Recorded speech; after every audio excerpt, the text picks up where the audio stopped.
Bismillahirrahmanirrahim. Welcome to English 454. This is literary criticism and we are on lecture 24. Today we have to start a new critic, and his name is Mathew Arnold. Mathew Arnold, most of you would be familiar with him as a romantic poet, because when we read romantics we do cover Mathew Arnold in it. जैसे डवर बीच था और इस तरह के और दो तीन poems थी.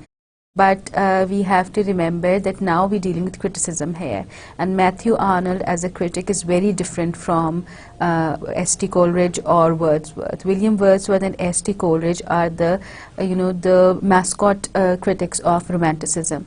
Wordsworth completely sticks with romanticism. He just tells you what he thought it was romanticism, how it was different from the Augustans or the new classicists, what according to him was the function of the poetry, what according to him was the definition of the poetry.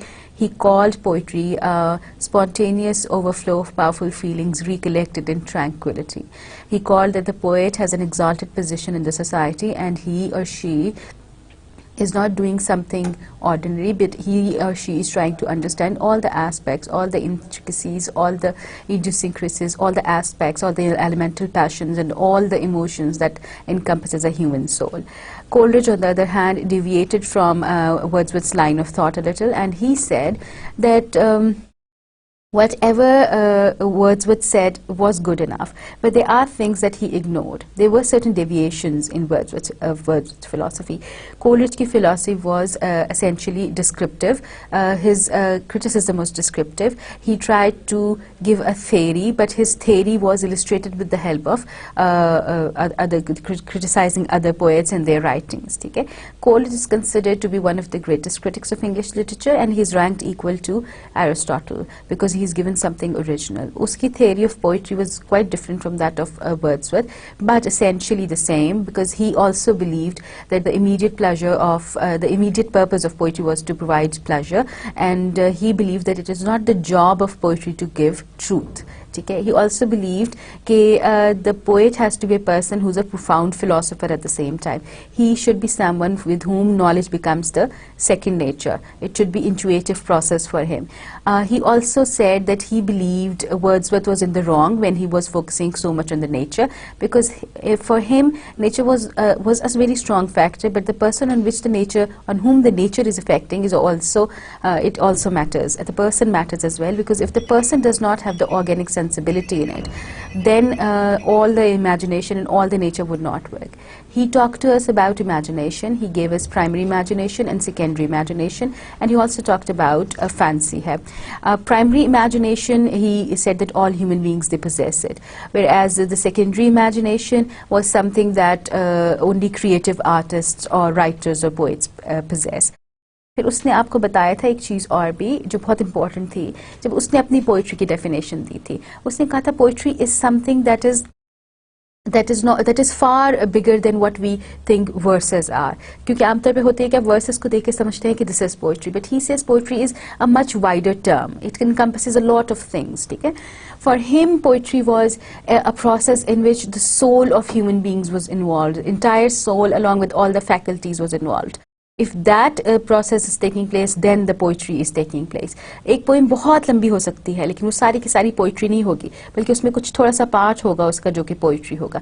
इसी तरह इस definition के base पे आप कह सकते हैं कि कोलरिज ने तो सारी साइंसेस को, हर चीज़ को, हिस्ट्री को, आर्ट को, फाइन आर्ट्स को, हर चीज़ को उसने पोइट्री की हेडिंग के अंदर डिस्कस किया है. ठीक है? उसने फिर फैंसी को भी डिस्कस किया था, और फैंसी उसके ख्याल में it was nothing but modification, innovation. जैसे एक ऑलरेडी डिफाइंड आइडिया है आपके पास, एक फिक्सिटी है आपकी लाइफ में, आप उसके ऊपर थोड़ा सा इनोवेटिव काम करते थे. जैसे आप कपड़ों को फैंसी बनाते हैं, बस उसी तरह फैंसी भी एक चीज़ है जो चीज़ों को खूबसूरत और बना देती है, but it is not a real process, it's not a creative process, it's mere copying. Imagination on the other hand focus on the imitation. ठीक है जी? So discussing all that, so far you have discuss Plato. ठीक है? अगर आप याद रखें कि प्लेटो ने आपको क्या क्या बताया था, what was his theory of poetry and how he look down upon all these artists and writers and poets. उसके ख्याल में कोई इतने अच्छे लोग नहीं होते थे. ठीक है ना जी?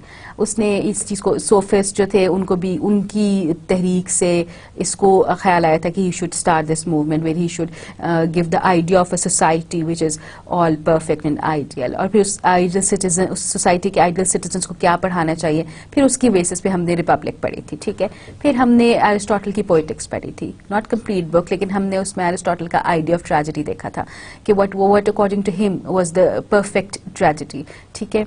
और उसने आपको ट्रेजेडी एपिक पोइट्री का कंपैरिजन भी बताया था, उसने आपको ये भी बताया था कि what according to him is art, ठीक है। फिर वो थ्योरी ऑफ इमिटेशन भी हमने पढ़ी थी कि उसके ख्याल में थ्योरी ऑफ इमिटेशन कितनी ज़्यादा इंपॉर्टेंट है और इमिटेशन क्या होती क्या है, there is a copy of a copy, ठीक है। It's in reality third removed, thrice removed, ये हमने उसमें पढ़ा था प्लेटो में। अच्छा, फिर एरिस्टोटल के बाद हम मूव किया था, एरिस्टोटल में हम ट्रेजेडी पढ़ रहे थे और ट्रेजेडी में हमने डिफाइन किए थे एरिस्टोटल की पोइटिक्स के बेस पे essential elements that define a tragedy without which the tragedy can not occur, ठीक है। तो उसमें हमने वो एलिमेंट्स पढ़े थे जिसमें mythos, that is the plot is very important, then we have prognosis, anagnosis, then we have peripecia, then we have this laces and deces and luces and all these kinds of things. ये सारे elements हमने पढ़े थे कि ये सब elements होते हैं तो ट्रेजेडी जो है अपना पर्पस अचीव करती है। और उसका पर्पस क्या था यहाँ पे ट्रेजेडी, या जिसको वो पोइट्री भी कहता है, उसका पर्पस था catharsis. Catharsis क्या है? To purge the feelings, to make the emotions neutral, to make them, to bring them to the normal state. और ये कैसे होता था? Through pity and fear. जब tragedy perfectly constructed होगी तो it would give rise to the feelings of or emotions of pity and fear, and when these feelings would rise in you, you would automatically undergo catharsis, ठीक है। purgation का ये cleanliness का process होएगा। अच्छा, फिर हमने सैमुअल जॉनसन के, सैमुअल जॉनसन जो था वो बिल्कुल डिस्क्रिप्टिव क्रिटिक था, ठीक है। उसने आपके पास मिल्टन को लिया और उसने मिल्टन की पोएम्स को, उसके प्लेस को, उसका जो मास्क हमने एक पढ़ा था, लाइसिडास पढ़ा था, इन सारी चीज़ों को word to word, line to line उसने डिस्कस किया। उसने उसके मैरिट्स, डीमेरिट्स डिस्कस किए। फिर उसने पैराडाइज लॉस्ट को डिस्कस किया in quite in detail, then he discuss these paradise regained as well. And overall उसने ऐसा क्रिटिसिज्म किया जिसमें एक ऑलरेडी लिखी हुई चीज़ को क्रिटिसाइज करके उसके फॉल्ट्स और उसकी गुड पॉइंट्स, उसकी एक्सेलेंसेस निकाली, but he didn't give any theory, ठीक है। उसने कोई आपको नई चीज़ नहीं बताई। Plato started with something original, Aristotle himself started with something original, he laid out points, principles, ways of doing things. लेकिन सैमुअल जॉनसन ने ऐसी कोई चीज़ नहीं की। सैमुअल जॉनसन ने आपको सिर्फ डिस्क्रिप्टिव क्रिटिसिज्म दिया है कि एक राइटर है, उसको मैंने इस तरह क्रिटिसाइज किया, this according to me are the positive points of this writer and this according to me are the negative points of this writer. For example, अगर आपको याद है तो उसने मिल्टन की पैराडाइज लॉस्ट पे ही जो उसने कमेंट्स किए थे, there are certain things that Milton has said, they're great, but the greatest criticism he had from Milton was that it was not very interesting. It was not the kind of material which would hook you up. It was not the kind of thing that you could not stop reading. ठीक है? So it was just descriptive criticism. फिर उसने कावले पे किया था, that is a metaphysical poets. तो हमने कावले को पूरा डिस्कस तो नहीं किया था, हमने तो सिर्फ उतना एलिमेंट इसका किया था जो उसने metaphysical poets के साथ डिस्कस किया था, जिसमें उसने उनकी क्वालिटीज, मैरिट्स और demerits as a general discuss किया था। तो हमने सिर्फ इतने पार्ट तक किया था उसको, ठीक है। फिर हमने वर्ड्सवर्थ स्टार्ट किया था। वर्ड्सवर्थ को पढ़ने के लिए हमने थोड़ा सा लिटरेरी क्रिटिकल जो स्कूल ऑफ थॉट था उसको देखा था कि वो कैसे लोग थे, what did they believe in. They were the kind of people who believed in very strict rules and who followed these rules. उसमें rhyme, meter, diction, language, subject matter, उसकी एग्जीक्यूशन, हर चीज़ में कुछ खास रूल्स डिफाइन थे जो classics ने किए थे। एंड दीज क्लासिक्स और Augustans they followed these rules entirely to the point without having any argument. These were the kind of people who believed that there was no need for invention, there was no need for emotion, there was no need for feeling, and there is no need of imagination. Poetry में इन सारी चीज़ों का कोई scope नहीं है, कोई space नहीं है. Poetry has to be objective. There is no place for emotion है, और उसमें interpretation की place भी नहीं छोड़नी चाहिए. Everything should be black and white. ठीक है? If the everyday life has to be represented, it has to be represented in black and white way. उसको vague में, ambiguous form में, not to give rise to interpretation from the reader or any interpretation on part of the poet should not be there. तो जो romantic movement start हुई है, जिसको हमने Wordsworth की रेफरेंस से पढ़ा है, उस रोमांटिक मूवमेंट में you have to make sure that you understand कि it was in complete contrast with the classes, it was in complete in the opposite direction, 180 degree का फर्क है दोनों में। जिस तरह क्लासेस जो थे वो इतने स्टबन थे, स्ट्रिक्ट थे, डेफिनेट थे, रोमांटिक्स जो थे वो उतने ही खुले डुले थे। दे बिलीव्ड कि there is no need for these rules and regulations. उन्होंने डिक्शन को आउटराइटली इग्नोर कर दिया, उन्होंने कहा डिक्शन तो फॉलो करने की जरूरत ही नहीं है। फिर उन्होंने प्रोज और पोइट्री की राइटिंग में और लैंग्वेज में भी कोई डिफ्रेंसिएशन नहीं रखी। उन्होंने कहा इनके सब्जेक्ट मैटर में भी डिफ्रेंशिएट करने की कोई जरूरत नहीं है, there is no need. Then they also said के there's no need to ignore feelings and emotions, because they thought that imagination and feelings and emotions, they're the essence of poetry, the essence of existence of human beings, and they are there and because of them the poetry is produced. इसीलिए उसकी definition जो है, it's a spontaneous overflow of powerful emotions recollected in tranquility. हमने Wordsworth का पूरा process of poetry पढ़ा lyrical balance के preface में से, जिसमें उसने बताया कि poetry create कैसे होती है, उसका process क्या होता है।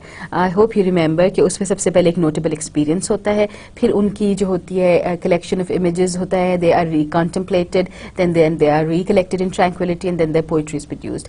उसने 3-4 चीज़ों को पोइट्री की इंपॉर्टेंट शर्त कहा था। एक चीज़ उसने यह कहा था कि there has to be this organic sensibility a little more than usual, और जिस पोएट में, जिस बंदे में मोर देन ऑर्गेनिक सेंसिबिलिटी होगी वही ज़्यादा अच्छा पोइट होगा, बिकॉज द ऑर्गेनिक सेंसिबिलिटी और सेंसेस फॉर्म द इमेजेस। ये इमेजेस जो हैं then they going to create some certain emotions in your heart. Heart is important in romantic poetry. Heart is the core where every kind of feeling is produced. ठीक है? Then the third step is when the mind steps in, and here the mind detaches the feelings from the emotions, and only the feelings that are true enough, strong enough, they would stick to the image or the notable experience, and then poetry would be produced. ठीक है? तो ये तो उसकी theory थी Wordsworth की, ठीक है? और उसने इस theory में एक और चीज़ जो add की थी कि उसके ख्याल में पोइट्री जो है उसका फोकस नेचर होनी चाहिए, और उसके जो कैरेक्टर्स या एजेंट्स होने चाहिए वो natural people living close to the nature होने चाहिए, और उनकी लैंग्वेज जो है उसके ख्याल में वो भी पोइट्री की लैंग्वेज वही लैंग्वेज होनी चाहिए जो उन लोगों की हो जो वो are living close to the nature. ठीक है जी, यहाँ तक तो सही है। फिर उसके बाद कोलरिज आ जाता है। अब कोलरिज भी एक रोमांटिक है, but he is different from Wordsworth in many aspects. Last 5 lectures हमारे कोलरिज पे थे, और उसमें हमने उसकी थ्योरी ऑफ पोइट्री भी डिस्कस की है, उसकी थ्योरी ऑफ डिक्शन भी डिस्कस की है, उसकी थ्योरी ऑफ इमेजिनेशन भी डिस्कस की है। We have discussed what according to him was the process that was involved in the production of poetry और production of a poem, what according to him was poetry, and we also discussed what according to him were the greatest qualities a poem could have. We also discussed his criticism on Wordsworth. He had a few things to say about Wordsworth. He discussed कि Wordsworth ने क्या-क्या गलतियां की हैं, and he also discussed कि उसके क्या-क्या excellences हैं। उसने poetry को define किया था कि it would be a state of excitement that would give immediate pleasure through the medium of beauty. तो उसकी जो theory of poetry है उसको समझने के लिए, उसकी poetry की definition को समझने के लिए उसकी theory of beauty को भी समझना जरूरी है कि what according to him was beauty. For him beauty was something that unifies things, that brings together things, जो चीज़ों की जो पार्ट्स को एक होल में चेंज कर दे। ठीक है? एंड वी ऑल्सो डिस्कस्ड कि उसने जो है सब कहा है कि इमेजिनेशन जो है that is the essence of poetry. For him you can not ignore imagination. और इमेजिनेशन क्या है, अब मैं आपको ऑलरेडी बता चुकी हूँ आज ही कि there is a primary imagination and there is a secondary imagination. Primary imagination वो है जो सारे ह्यूमन बीइंग्स में है, and that imagination is something that is recreating the process of creation in the mind. जिस तरह यूनिवर्स पहले chaos में था और क्रिएशन के साथ ही there was order restored, similarly the senses, our minds, they're receiving signals, impulses, perceptions, and these perceptions convert into an image in our mind. सारी दुनिया जो हमारे सामने है, जो चीज़ें हमारे सामने concrete form में है, ये सब कुछ imagination की वजह से है, primary imagination की वजह से, क्योंकि यही imagination हमारे दिमाग के अंदर काम करती है और हमारी जो signals हमारा दिमाग रिसीव कर रहा होता है उन signals को convert करती है एक proper image के अंदर। ये primary imagination हर इंसान में होती है।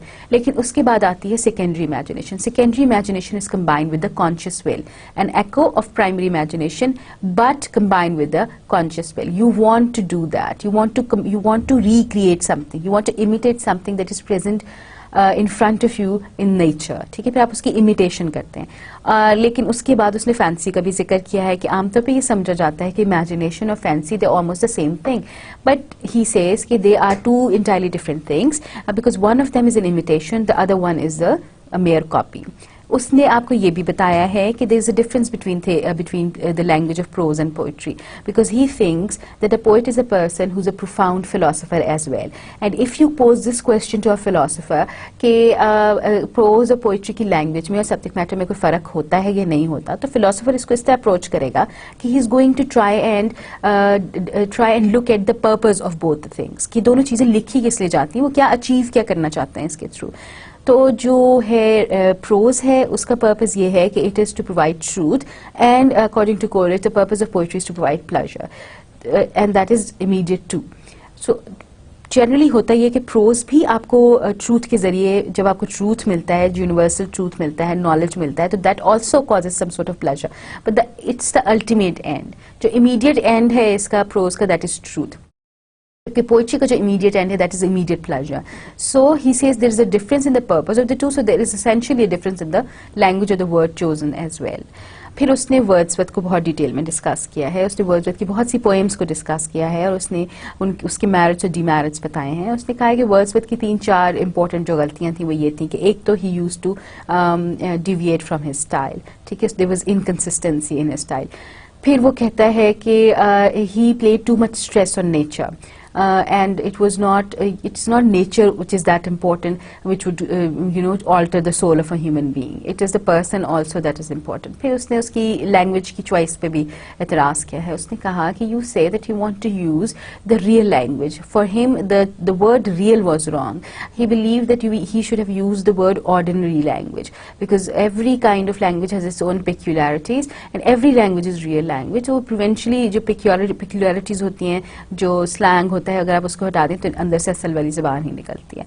फिर उसने इस चीज़ पे भी स्ट्रेस किया है कि वर्ड्सवर्थ ने डिक्शंस के साथ completely did away with it. So he says it's something that has been done by thousands and millions of poets over a period of thousands and hundreds of years, and it has been successful, and their poetry has survived so far.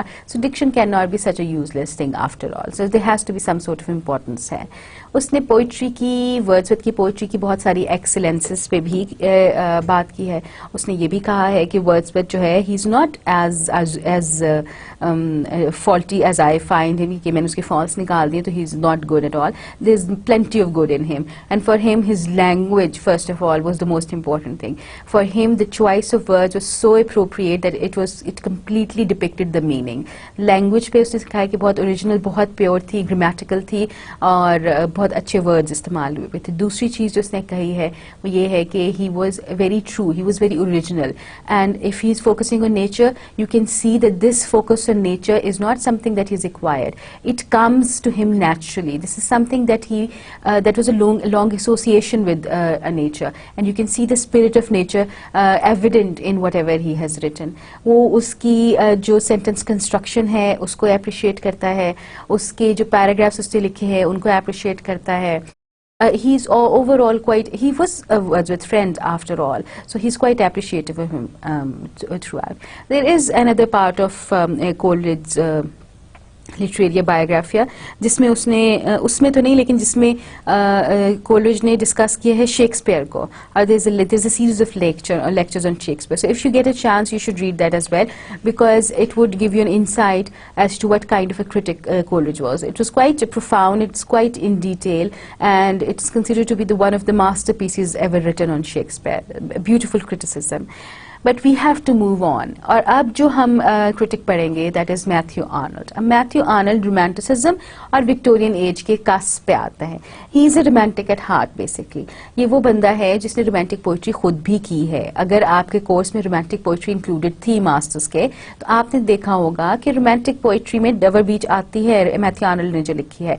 तो इसने शुरू तो as a romantic है because that was all the rage, लेकिन चूंकि Victorian age में आ जाता है जहाँ पे रोमांटिसिज्म ऑलमोस्ट खत्म हो रहा था, क्योंकि Victorian age was the age of humanism, जहाँ पे इंसान बहुत इंपॉर्टेंट हो गया था, साइंस बहुत इंपॉर्टेंट हो गई थी, and science was overtaking every kind of every field of life. ठीक है, तो जब साइंटिफिक इन्वेंशंस शुरू में हुई हैं, अब तो चलो लोगों को थोड़ा सा सुकून आ गया है, अब चीज़ें थोड़ी सी मेलो डाउन हो गई हैं, स्लो डाउन हो गई हैं, but initially when all these scientific inventions were done and scientific discoveries were made, people they started having inflated heads and egos as well. इंसान ने अपने आप को बड़ी कोई चीज़ समझना शुरू कर दिया था.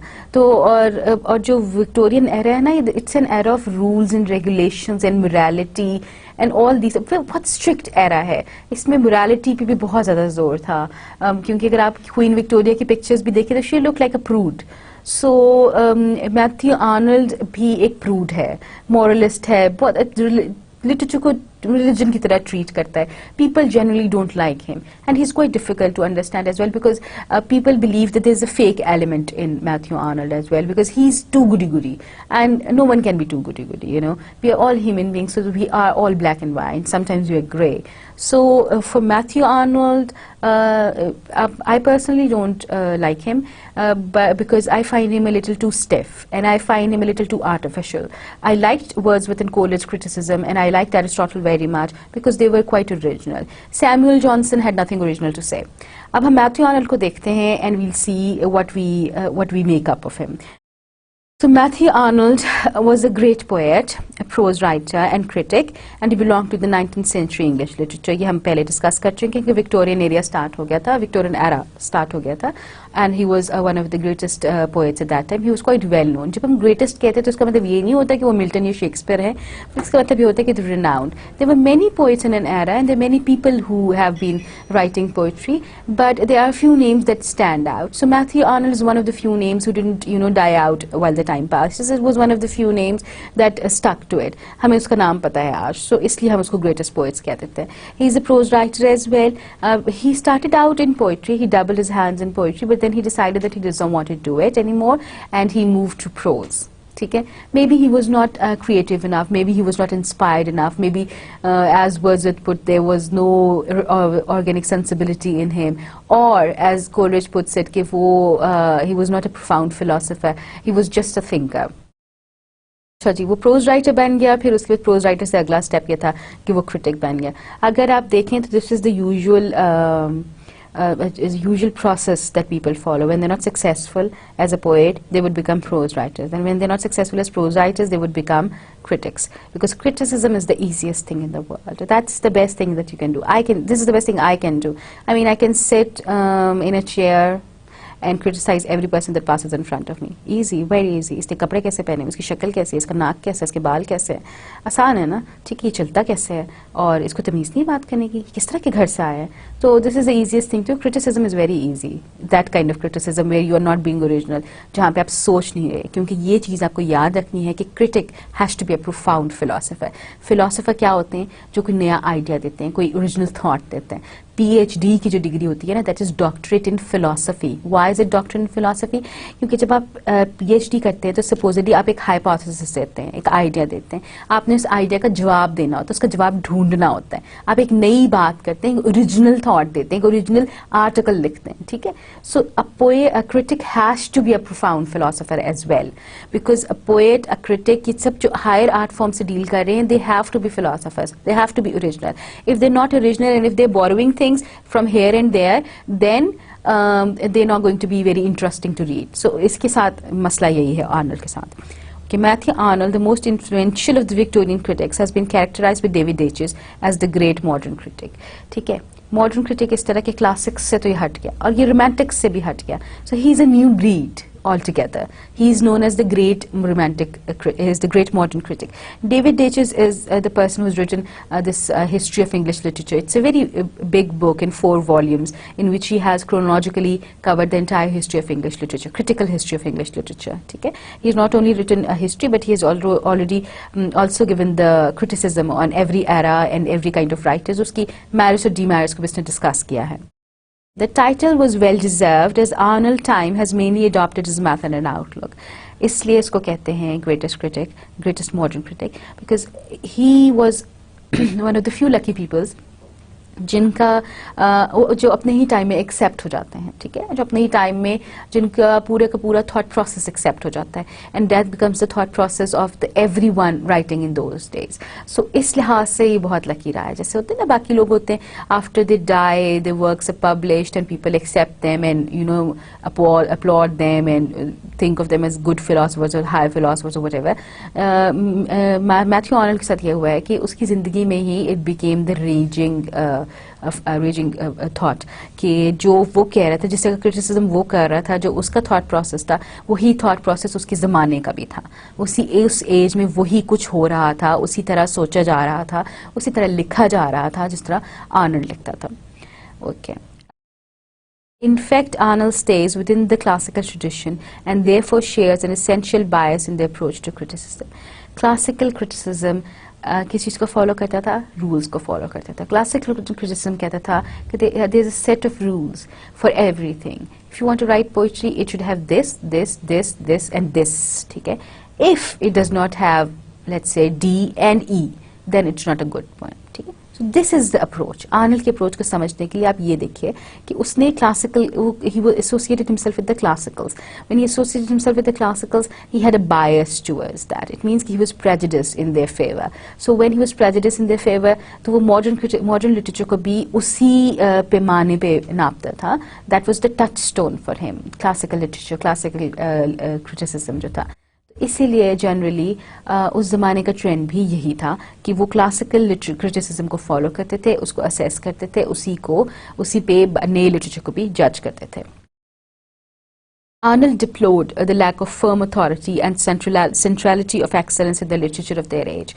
And within their criticism, each has sought to establish critical standards which would be valid independent of time and space. He's talking about the classics here. कि आर्नल्ड जो था ना, उसने कहा कि there has to be this authority, there has to be this focus on excellence which was there in the times of the classical criticism. And इनकी criticism में जो उसको चीज़ पसंद आती थी कि each has sought to establish critical standards which would be valid independent of time and space. That's what he thought. कि क्लासिक्स जो थे वो they focused on firm authority, यानी कि एक अथॉरिटी होनी चाहिए. जैसे होते हैं ना कि मुक्तदरा कौमी ज़ुबान आपने बना दी, कि आपने कोई नया वर्ड कॉइन करना है या किसी भी वर्ड की यूज के बारे में सोचना है या कुछ भी करना है, नया लेटर हेड निकालना है उर्दू में कुछ भी, तो आप उनके पास जाते हैं, ठीक है, लैंग्वेज अथॉरिटी वालों के पास, और वो आपको बताते हैं कि जी ये लैंग्वेज का ये यूज सही है या नहीं. तो इसी तरह जो ये थे क्लासिकल क्रिटिक्स थे, they believed in having a firm authority. They believed that things have to be controlled firmly.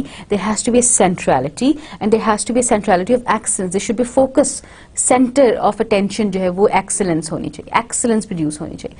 Emotion से, imagination से, how your poetry is affecting the other person, that was not their concern. चीज़ें properly regulate होनी चाहिए and excellence होनी चाहिए, ठीक है. और उनके क्रिटिसिज्म में ये चीज़ जो थी आर्नल्ड को पसंद थी कि they had set out rules according to Arnold which were universal. उसके लिए कोई टाइम और एज और टाइम और स्पेस या जगह की कोई कैद नहीं थी कि वो इस जगह पे वैलिड हैं और इस जगह पे वैलिड नहीं है, या इस टाइम पीरियड के लिए वैलिड है और इस टाइम पीरियड के लिए वैलिड नहीं है. According to Arnold, classical criticism के रूल्स और रेगुलेशंस और प्रिंसिपल्स जो हैं they were universal. They could have been applied to any time period, poets writing even today. Arnold fought against the romantic theory of criticism with its emphasis on the mind of the poet and the psychological pattern which prevails in the given work, and stressed the need to see the static object as a thing independent of the mind of its creator. ये romantic theory की summary है, simple सी, कि romantic criticism जो था, it was the criticism जिसमें focus किस पे था? माइंड ऑफ द पोएट पे. साइकोलॉजिकल पैटर्न्स जो कि पोइट्री की जो पोइट्री में नजर आते हैं, साइकोलॉजिकल पैटर्न रीडर के भी हो सकते हैं क्योंकि जब वो इंटरप्रेट कर रहे हैं तो उसकी साइकोलॉजी भी उस इंटरप्रिटेशन पे इफेक्ट करती है. और there was this need to see the objects aesthetically. ठीक है, यही तो पॉइंट था उसका कि पोइट्री ऐसी होनी चाहिए कि उसमें अलूफनेस होनी चाहिए, राइटर का अपना पॉइंट ऑफ व्यू नजर नहीं आना चाहिए. उसकी साइकोलॉजी उसको इन्फ्लुएंस जरूर करती है, पर you should not be able to associate the emotion of the writer with the object. You should have the ability, the reader should have the ability to aesthetically analyze the object of poetry. So Arnold fought against it. He didn't like romantic criticism. He said कि ये जो focus focus है दिमाग पे और दिल पे और फीलिंग्स पे और इमोशंस पे और एस्थेटिक्स पे, he said that it was just, you know, a fool's talk. It's not something that we should be focusing criticism on. वो literary critics को follow करता था जिनके proper rules थे, proper regulations थे, proper principles थे, 2+2 4 वाला हिसाब था, ये है और ये है तो 4 होगा, अगर ये और ये नहीं है और 5 लिखा हुआ तो ये चीज़ ठीक नहीं है। रोमांटिक क्रिटिसिज्म तो आपको स्पेस दे रहा था ना, आपको जगह दे रहा है, आपको एक्सपेरिमेंट करने की, इन्वेंट करने की, मॉडिफाई करने की, इनोवेट करने की स्पेस देता है कि आप करें, please do something, please experiment, please play with your feelings, play with your emotions, play with your imagination. He did not believe in that. Arnold influenced not only T.S. Eliot but a number of other 20th century critics, among whom Irving Babbitt, Paul Elmer, Moore, F.R. Elvis, and Lionel Trilling. They stand out. Okay? So Arnold is not, though I don't like him, but it does not mean that he was not good enough or he was not sound enough, or I might disagree with him on, you know, on the basis of the principle that he follows and the principle that I follow, but he was quite influential. He influenced a lot many people who are very renowned in themselves. अब T.S. Eliot का नाम कोई छोटा नाम नहीं है। T.S. Eliot is a complete school of thought, वो पूरी movement है एक T.S. Eliot जो है, और अगर वो भी आर्नल्ड से इम्प्रेस है तो फिर इसका मतलब है कि आर्नल्ड इतना शैलो नहीं है जितना मेरे ख्याल में कि वो है। Trilling says, if we look for the reason of Arnold's continuing importance, ठीक है, so he's trying to justify it. Trilling is this writer that we just talked about. He was an American, and he says that if we look for the reason of Arnold's continuing importance, being a romantic, even if he was a romantic and he was not, you know, very famous, there must be some reason why he's so famous after that so much time. We are not likely to find it in his talent alone. He was not very talented. He was not a very, you know, gifted person as far as poetry or prose or criticism is concerned. Great as these are, talents are there. Okay, we can't grudge him the talent that he has, but rather in the power of traditions, which he consciously undertook to continue and transmit. It was actually the power in the traditions that he decided that he wants to continue, that he wants to communicate to the next generation. Please इसको ये समझिए कि we are people who like to follow certain rules. मैंने आपको बताया था कि we are human beings as a rule are the kind who would like to be told, who would like to be, you know, have categories and groups and kinds and types. ठीक है, हमें चीज़ों का order अच्छा लगता है, चीज़ें जब हमारे सामने explain हो जाती हैं, spell out कर दी जाती हैं, तो we feel comfortable. ठीक है, creativity is a very difficult thing. It's something that is original. Originality जो है वो इतने आराम से नहीं आती. Originality के लिए you have to get involved in the process. जो चीज़ होती है ना, all lined up, all you know, spelled out, all you know, detailed mapping हुई हो जिस चीज़ की, उसको follow करना ज़्यादा आसान होता है क्योंकि आपका दिमाग नहीं उसमें इस्तेमाल होता. तो poetry में भी या बाकी literature form में भी, that is why the traditional जो approach थी ना, उसको ज़्यादा follow किया जाता है, because rules set है ना, आपको पता है कि आप ये कर सकते हैं. ठीक है, आपने ट्रेजेडी लिखनी है तो आपको एक प्लॉट चाहिए, आपको एक यूनिटी ऑफ टाइम प्लेस और उसको फॉलो करना है, स्पेस को, यूनिटी ऑफ एक्शन को फॉलो करना है, आपको एक कैरेक्टर चाहिए जिसके अंदर एक ट्रेजिक फ्लॉ होगा, और आपको ये एक क्लाइमेक्स पे लेके जाना है चीज़ों को, और उसके बाद there is going to be an agnosis followed by peripeteia और अदरवाइज. तो ये जब आपके पास इतनी सारी चीज़ें हों कि ये पैटर्न है भाई, इसको फॉलो, इसको ये चीज़ है, आउटलाइन है, इसके अंदर फिल कर दो चीज़ों को, दैट बिकम्स ईजी ना. सो ही स्ट्रिलिंग दिस पर्सन, ही सेज कि it is not the great talent that he has, it is the tradition that he chose. उसने साइड अच्छी चूज की है, उसने साइड अच्छी चूज किया है, और उस साइड को कम्युनिकेट करना चूज किया है जो बहुत ज़्यादा स्ट्रॉन्ग और बहुत ज़्यादा पावरफुल थी, जो बहुत ज़्यादा अट्रैक्टिव थी. For our times in England, America, Arnold is the continuator and transmitter of humanism. इंसान important है for Arnold. Nature important नहीं थी for Arnold, and that is why he is being followed so closely and so importantly by so many people. He followed humanism. तो इसको Arnold की जो theory है, इसको new humanism भी कहा जाता है. That's the term that's used for Arnold because he is one of the new humanists. जैसे new classicals है ना, इसी तरह ये जो हैं Augustine, ये जो Augustines के बाद ये आए हैं, Arnold की जो पूरी age Victorians की, the new humanisms.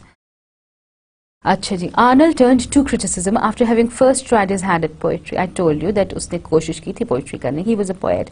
In a way, his criticism as a reaction against his poetical practice. As a poet, he was always torn between his romantic impulse and his classical tradition. There are people, ठीक है, for example बड़ी simple सी example अगर आपने कि you like western clothes, ठीक है, but you have to wear Eastern clothes. So what would you do? Your heart is going towards Western and your Eastern culture is pulling you back. ठीक है, फिर आप क्या करते हैं, आप इन दोनों को क्रॉस कर देते हैं. ठीक है, तो ये जो आजकल तमाशा चल रहा है टाइट्स वाला और ट्राउजर्स वाला और छोटी शर्ट्स वाला और इस तरह की जो चीज़ें, ये जो एमालगम्स हम बना रहे हैं ना, दिस इज़ अ रिएक्शन और this is sort of a compromise. चलो रिएक्शन का वर्ड नहीं यूज करते. तो आर्नल्ड ने भी यही किया बेसिकली. उसकी इम्पल्स जो थी वो रोमांटिक थी, ठीक है, दिल से वो रोमांटिक था. He wanted to continue with the romantic poetry but he had this need in him. You are born with this thing ना, to control, to be organise, to be traditional. So he was a traditional by person, by nature, and a romantic by heart.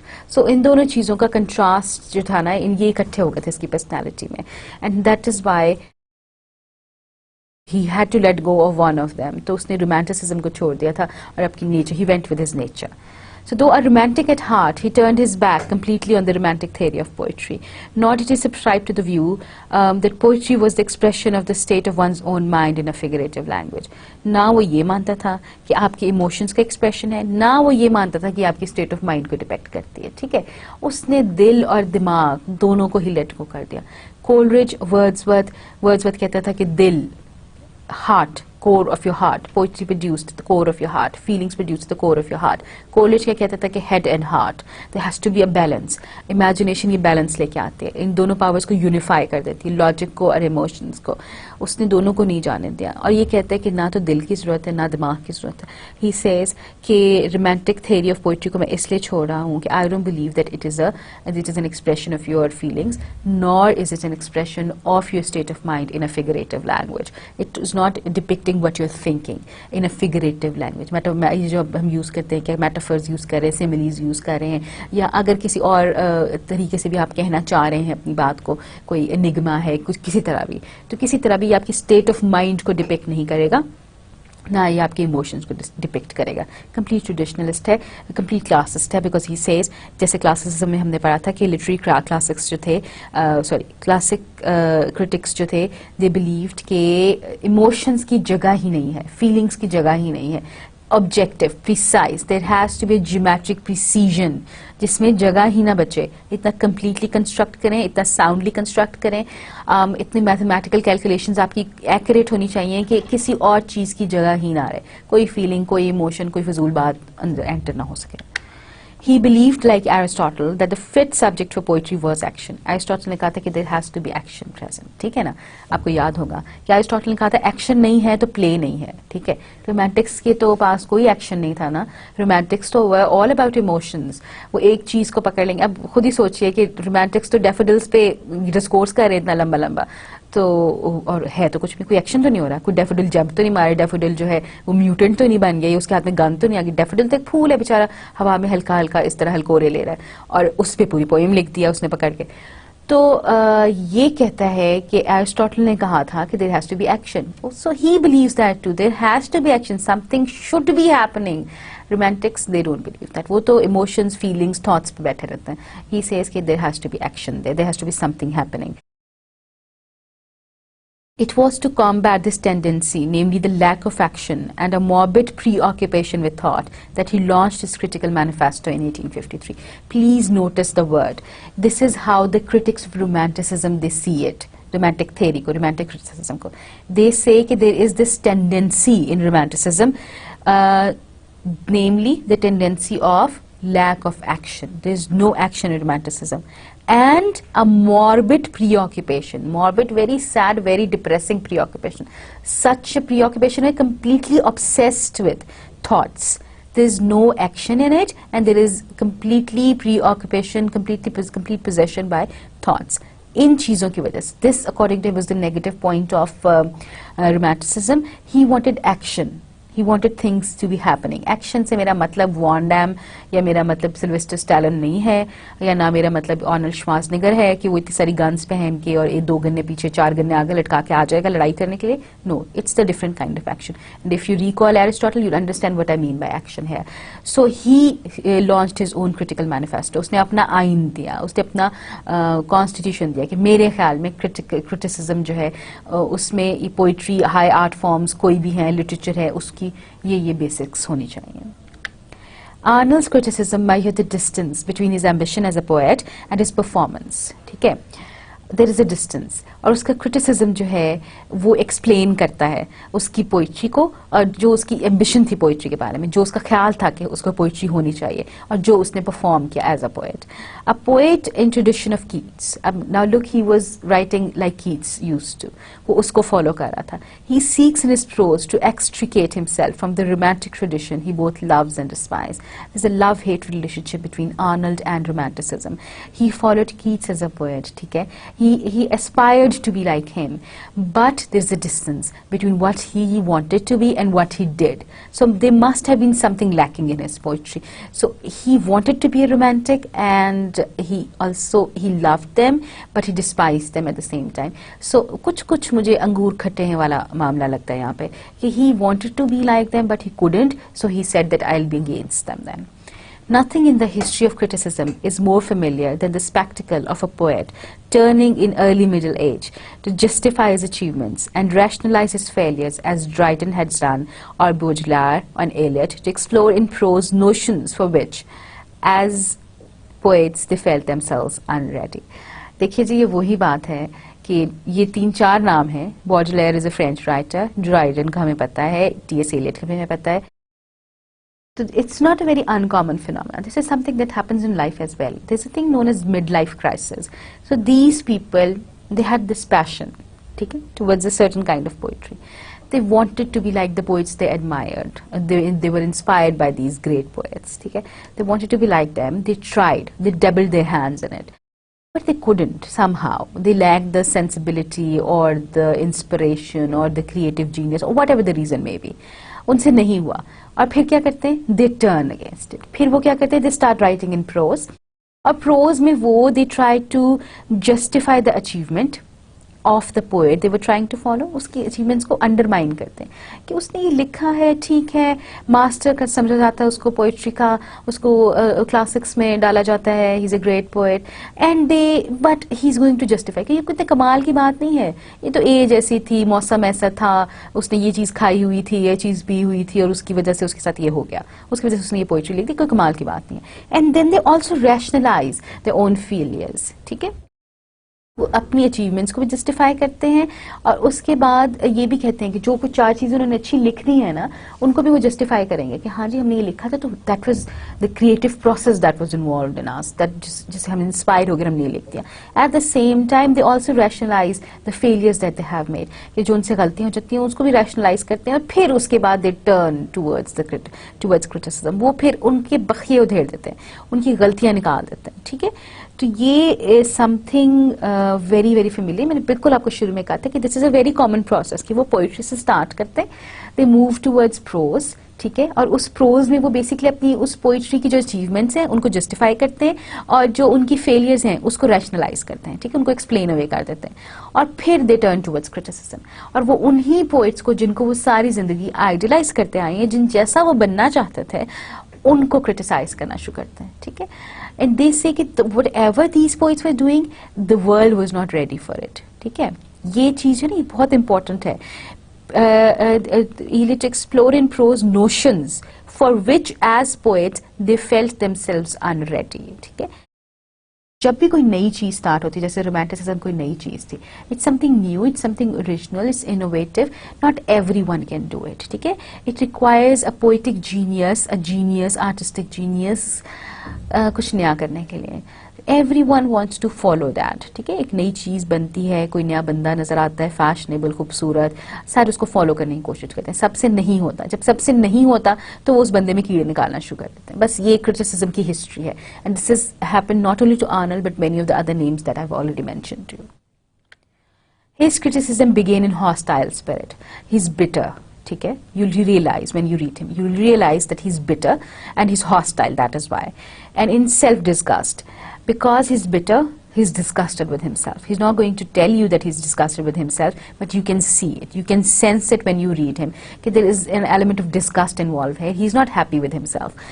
And his attack upon the rejected Empedocles in the 1853 preface upon its subjectivity and its lack of action is not much less than an attack upon the whole of his brief career as a poet. Empedocle is a poem that he has written, ठीक है? उसने preface लिखा अपनी poems का, उसमें उसने criticism start किया. अब काम तो उसने वही किया जो वर्ड्सवर्थ ने किया था कि poems लिखी और उससे पहले उसका preface लिखा और preface में अपनी critical theory दे दी. उसने अपनी ही poem को, he wanted to be a martyr here, right? उसने अपनी ही poem को criticize किया.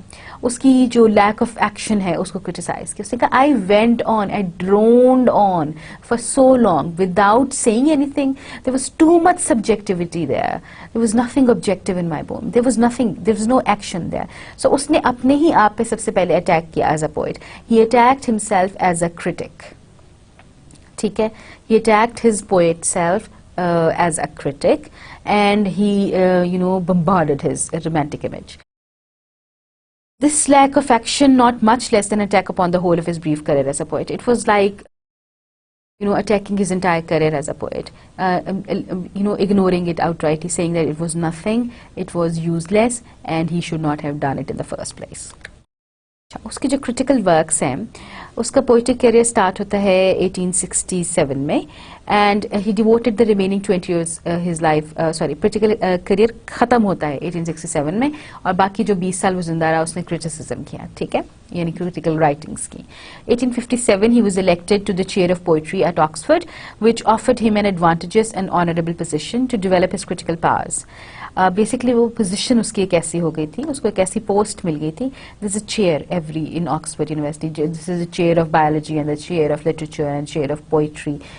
ये सॉर्ट ऑफ ऑनररी सीट्स होती हैं, इनका काफ़ी इन्फ्लुएंस होता है, बहुत से जर्नल्स पीरियोडिकल्स इनके अंडर होते हैं, ये रिसर्च करवाते हैं, नई थेरीज ओरिजिनेट करते हैं, फिलॉसफी वगैरह वगैरह. तो इसको बहुत अच्छी पोस्ट मिल गई और इस पोस्ट पे काफ़ी इन्फ्लुएंशियल थी, इसके काफ़ी से थी, और इस पोस्ट पे बैठ के इसको ज़रा ज़्यादा पर लगे और इसने कहा कि I am going to now give a theory of criticism.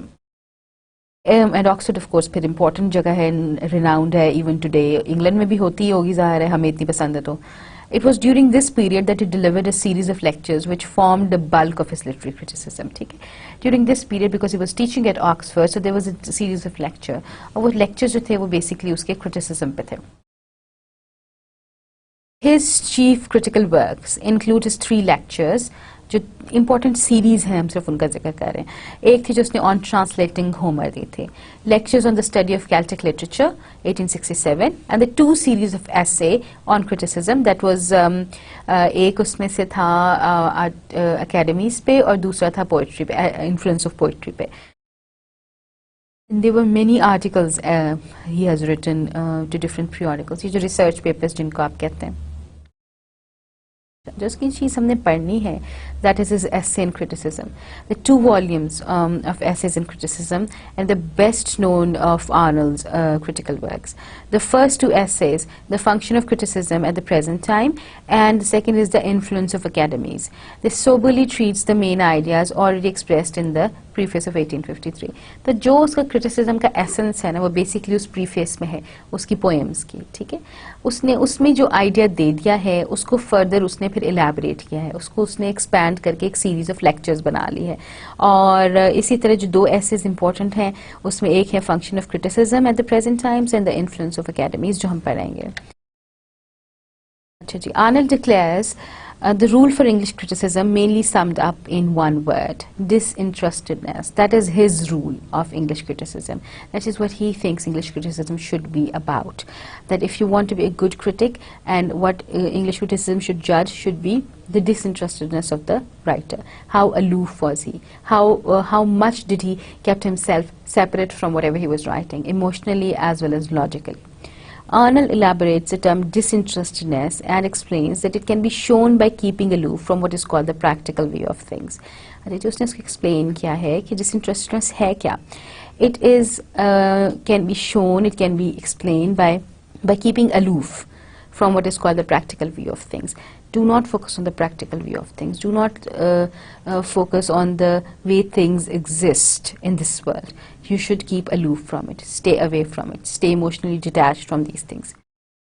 The criticism of literature must not be prejudiced by any tradition of religion and politics or even personal likes and dislikes. That is what he says. कि जो criticism होगा वो ऐसा होना चाहिए कि वो किसी भी prejudice से influence ना हो. और prejudice कैसी है?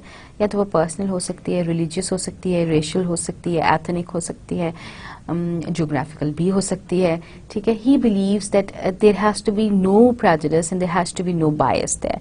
There has to be no personal likes and there has to be no personal dislikes. A critic had to be disinterested. He should have no interest. He should have no personal agenda if he wants to be a good critic. It should not be conditioned by any caprice, waywardness or provinciality. There should not be anything influencing it, either the geographical limitations. There should be no ethnic limitations. There should be no racial limitations for that matter. There should be nothing of the sort that would influence the thinking process of the critic or the judgment of the critic. I wish to decide, he declares, nothing of my own authority. The great art of criticism is to get oneself out of the way. You should be out of the way. Criticism क्या है? आप कहीं नजर ना आए, आपकी judgement जो है, यानी जो आपकी पर्सनैलिटी है वो आपकी जजमेंट पे किसी तरह भी इफेक्ट ना हो. And to let humanity decide, only thus can criticism be of any value to society. Let humanity decide, let the people decide, let how important it is to humanity, how it is affecting the humanity, let it decide. Thus criticism could be only of value to the society if it is important to human beings. Let it decide. Let the time decide. Let the man decide. Criticism, in order to be first rate, must be free from the practical view of things. By the practical view, Arnold means the view distorted by irrelevant. ठीक है?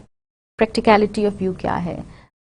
जैसे आपने कोई फैसला करना है तो उस फैसले को इन्फ्लुएंस लॉजिस्टिक्स करेगी, फाइनेंस करेगा, आपकी इमोशनल लाइक्स एंड डिसलाइक्स करेंगी. ठीक है? You have to relocate, for example you have to relocate to let's say Lahore. तो अब ये जो डिसीजन आपने रीलोकेशन का लेना है, जगह चेंज करने का, शिफ्ट करने का लेना है, इसके बहुत से इन्फ्लुएंसेस होंगे.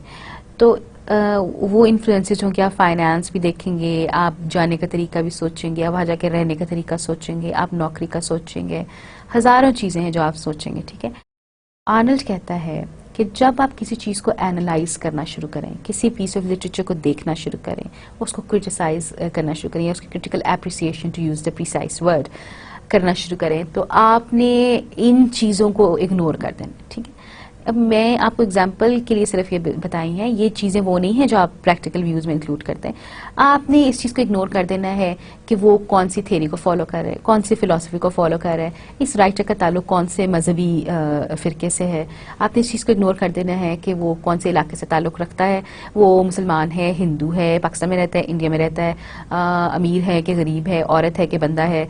सब चीज़ों को इग्नोर कर, ignore the practical view of things. Don't look at things for the sake of, practicality. उसकी practicality जो है चीज़ की, वो issue नहीं होनी चाहिए और आपकी criticism को influence नहीं करना चाहिए.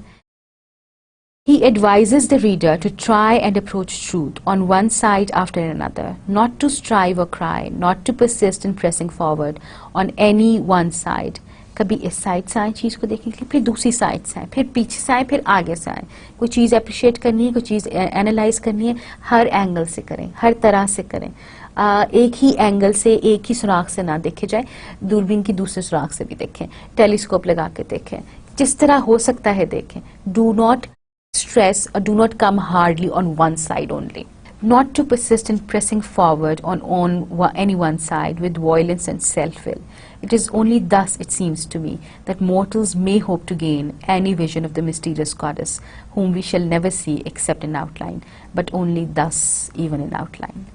He's talking about poetry here. Agar, if you want to make sense of it, if you want to understand what poetry or art is for that matter, the only way is to move in all directions, to analyze from all the places. Do not use violence, do not use will, self-will. अपनी पसंद ना पसंद, अपनी मर्जी मत चलाएं. It is only thus, It is only in this way, if we move in all direction, analyze from every angle, and appreciate it with disinterestedness, not be, overlooked by practicality of things. It is only when we do these things we'll be able to understand this goddess, but only in outline even then. फिर भी इसकी ambiguity इतनी ज़्यादा है कि आपको फिर भी ये समझ नहीं आ सकती. It's obscure. In the essay on the literary influence of academies, Arnold criticizes the provincial spirit. The provincial spirit, he argues, exaggerates the values of its ideas for want of a high standard at hand, by which to try them, so we get the eruptive and digressive manner in literature. The former prevails most in our criticism, the later in our newspaper. अच्छा, जो उसका दूसरा ऐसे था जिसमें academies यानी कि schools of thought जो हैं डिफरेंट, ये जो लिटरेरी अकेडमीज़ बनी हुई है उनका क्या फ़ायदा या क्या नुकसान होता है, तो उसने कहा है कि ये जो है ना एक सॉर्ट ऑफ प्रोविंशियल स्पिरिट आपके अंदर पैदा कर देता है. You belong to these classes, you belong to the society, और आप अपनी सोसाइटी को सपोर्ट करते रहते हैं. ठीक है, तो कहते हैं कि इस प्रोविंशियल स्पिरिट की वजह से आप अपने आइडियाज़ के ऊपर ज़्यादा वैल्यू देते हैं, आप अपने आइडियाज़ को ज़्यादा इंपॉर्टेंट समझते हैं. ठीक है, और एक अच्छा स्टैंडर्ड नहीं सेट हो सकता, उसकी वजह से आप ज़्यादा हायर लेवल पे अचीव करने की, ज़्यादा हाई लेवल पे पहुंचने के लिए स्ट्राइव नहीं करते, कोशिश नहीं करते. So we get the eruptive and digressive manner in literature. इसकी वजह से, इन अकेडमीज़ की वजह से, इन स्कूल्स ऑफ थॉट्स की वजह से, इन सोसाइटीज़ की वजह से लिटरेचर की क्वालिटी जो है ना वो इन्फ्लुएंस हो रही है. It becomes eruptive and it becomes digressive. या तो वो एक्सप्लोजिव लैंग्वेज चली जाती है या वो डाइग्रेस कर जाता है, इधर उधर निकल जाता है, जो काम की बात है, जो असल बात है उसकी तरफ आते ही नहीं है. वो कहता है कि we get that in the literature format prevails in our criticism and the latter in our newspapers. जो इरप्टिव है वो हमारे क्रिटिसिज्म में आ जाता है कि हम पीछे पड़ जाते हैं और हम कहते हैं कि ये तो थ्योरी ठीक ही नहीं है, स्कूल ऑफ थॉट ठीक ही नहीं है, इसको आउटराइटली हम हटा देते हैं. और जो डाइग्रेसिव है वो न्यूज़पेपर में चला जाता है. They digress, they talk about other things that are not important. For not having the lucidity of a large and centrally placed intelligence, the provincial spirit has not its graciousness. It does not persuade, it makes war. It has no urbanity of the center, the tone which always aims at spiritual and intellectual effect, and not excluding the use of banter, it never disjoins banter itself from politeness. वो provincial spirit के against है. ठीक है, ये जो अब Wordsworth को basically criticize कर रहे हैं because he is focused on this thing, provincial element, rustic element, country life. वो कहते हैं कि it lacks lucidity of a large and centrally placed intelligence. Provincialism में चले जाते हैं ना, आप एक खास सेक्ट को उठा लेते हैं, आप एक खास कोने को उठा लेते हैं, आप खास स्कूल ऑफ थॉट को उठा लेते हैं, तो उसमें यूनिवर्सैलिटी नहीं आती, उसमें सेंट्रलिटी ऑफ थॉट नहीं आएगी, उसमें डाइवर्सिटी नहीं है, उसमें वैरायटी नहीं होगी. अच्छा, और फिर उसमें ये कि उसमें ग्रेशियसनेस भी नहीं होती, because they very small people, they very low minded, और वो फिर दे स्टार्ट आर्गुइंग, बैंटर करते हैं, वो जो होते हैं ना बैंटर, जुमलाबाजी. ठीक है, और उस जुमलाबाजी में वो they forget politeness.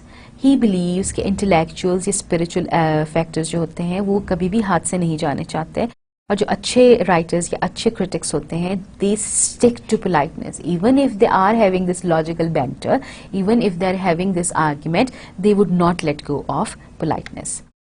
Arnold was not a scientific critic. ठीक है, उसके लोग बहुत ज़्यादा अगेंस्ट थे. He was not a very precise critic. He did not have any rules criticism के. He was much of a moralist. He thinks too much of the uses of literature. वो literature का फ़ायदा क्या है, फ़ायदा क्या है, इससे हमें क्या फ़ायदा, इससे हम क्या सीख रहे हैं, वो इस पे बहुत ज़्यादा फोकस करता था. So people didn't like him much for this. And too little of his pleasures.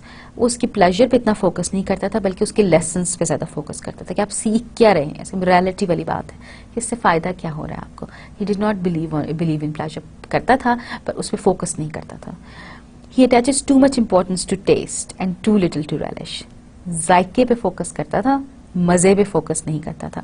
So the two different things, you should know how to differentiate between them. It is horrible to see him sometimes tasting without swallowing. He would just taste things and then throw them out. He would not swallow them.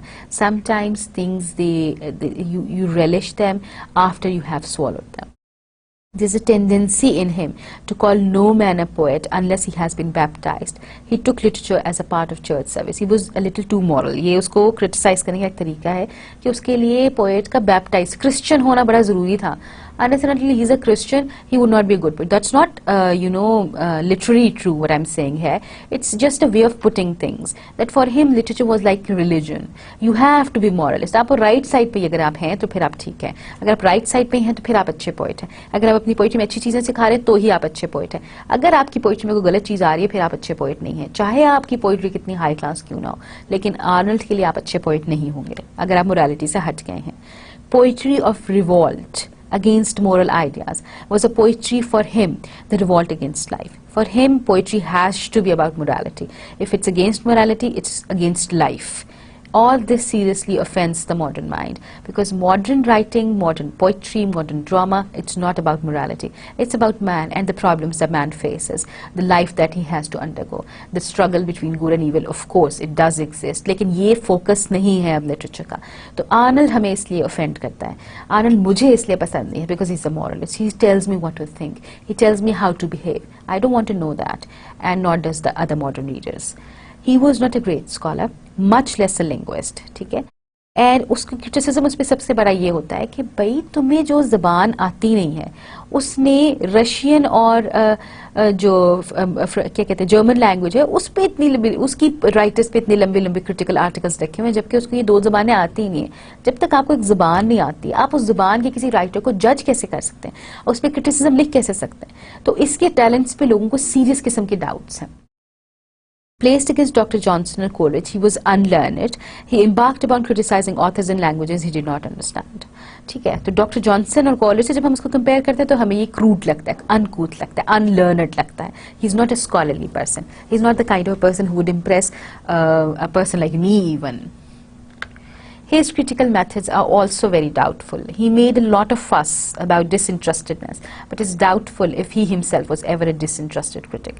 ठीक है, उसने कहा कि English criticism can be summed up in one word, and the one word was disinterestedness. It means that the critic had to be disinterested.